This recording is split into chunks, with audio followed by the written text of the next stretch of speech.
Good morning. Good Sunday morning. Welcome to BC Sunday Rant.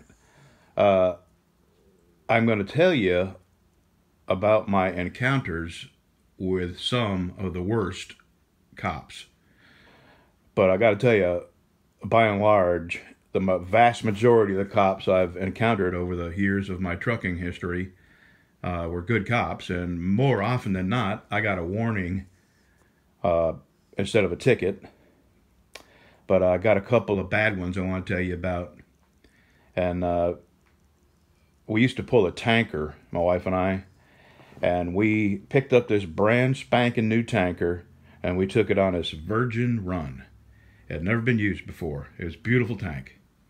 And we took a load up to Attleboro, Massachusetts. We emptied it out, and with that company, we hauled a very specific product, and the tank was designed for that product, so we always came back empty. So we were headed back empty, and we got just inside Connecticut, and the DOT pulled us over. And they give us the third degree, logbook, check us over real good. And one guy gets underneath my tank, the brand new tank, back by the axles. And he's under there a little bit, and he comes out, and he says, you got some chafed airlines back here. And I said, well, sir, this is a brand new tank. This is its very first run. How could they be chafed? It takes tens of thousands of miles, hundreds of thousands of miles on these things to actually chafe airlines. So he calls me back there to look at these so-called chafed airlines. And these airlines at one point had been zip-tied together and insulated from each other. Well, this MF has cut the zip ties off, and you can still see the zip ties laying there beneath the airlines that he says are chafed. And I said, well, you cut the zip ties off. Why did you cut the zip ties off? He goes, to look at the chafed lines. I said, well, they can't be chafed because they're insulated from each other. Where's the insulation? The insulation was gone. The zip ties had been cut with a pocket knife. They're still laying there right directly below the airlines. And he gets this big, toothy, evil grin. And he's got a mouthful of gold teeth. He's got gold necklace, gold bracelet, gold rings. This guy is the DOT mafia.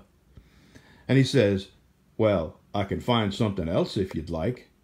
And I know what that means, that he could make it even worse. Just take my chafed airline ticket and shut up. Or he'll make it even worse for me.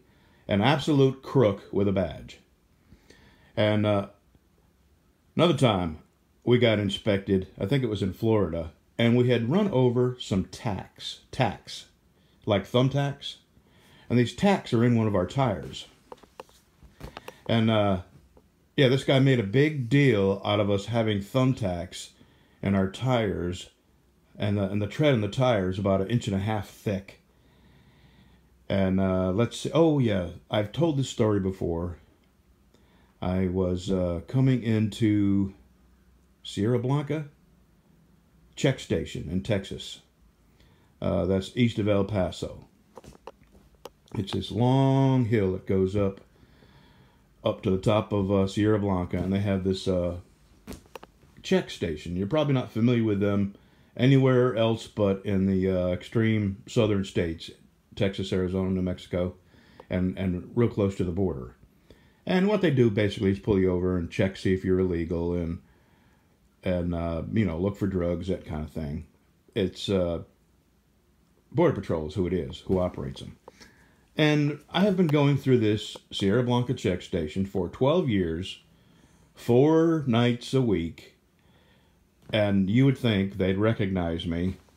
Anyway, this one night, I pull in there, and this guy says, my dog hit on your truck as you went by. I need you to pull over. And I looked at the dog. The dog didn't hit on my truck. I know what a dog hitting on a vehicle looks like. We'll be back. Okay, sorry for the interruption. I had to go sell a chainsaw.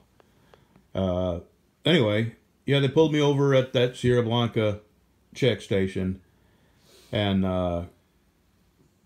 anyway, it escalated into from them wanting me to get out of my truck and me saying, okay, hold on, let my wife get dressed. As soon as my wife gets up, gets dressed, we'll get out of the truck. It should just be a minute. And everybody was cool with that, except for one guy. This one guy comes over and starts screaming and yelling at me to get out of the truck, get out of the truck. And he grabs hold of my leg, tries to pull me out of the truck. I'm belted into my seat. And it went from calm and reasonable to insane and nearly getting shot, or at least tased, in a matter of a second, just because one of them Border Patrol guys was just nuts, power nuts. Anyway, this is what, probably going to be 10 or 12 minutes of video. I think that's enough. We've got a lot more stories, and my wife's not feeling so good, and I'm not feeling so good, so maybe next weekend we'll have a better one for you. Thanks for watching, y'all. All right, got some oat nut bread with Swiss.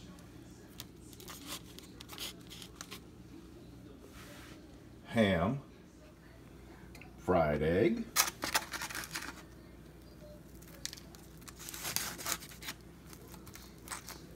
And love.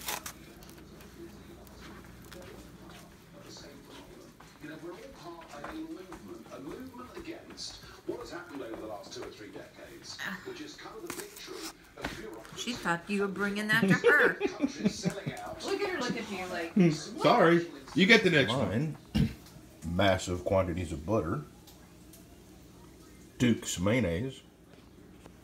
A shameful amount of ham. 2 pieces of Swiss.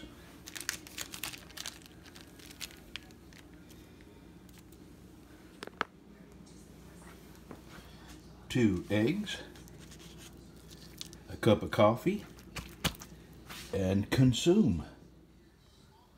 Let's go pee. You ready to see a beautiful sunset?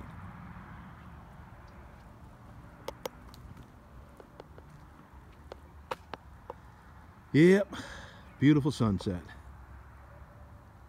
My favorite time of day. That and sunrise.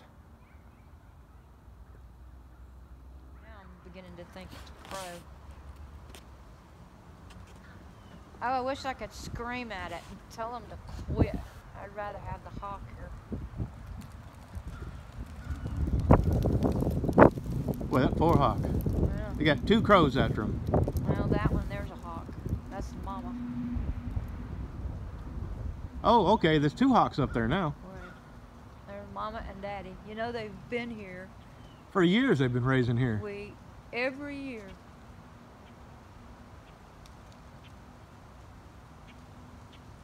Stupid crows.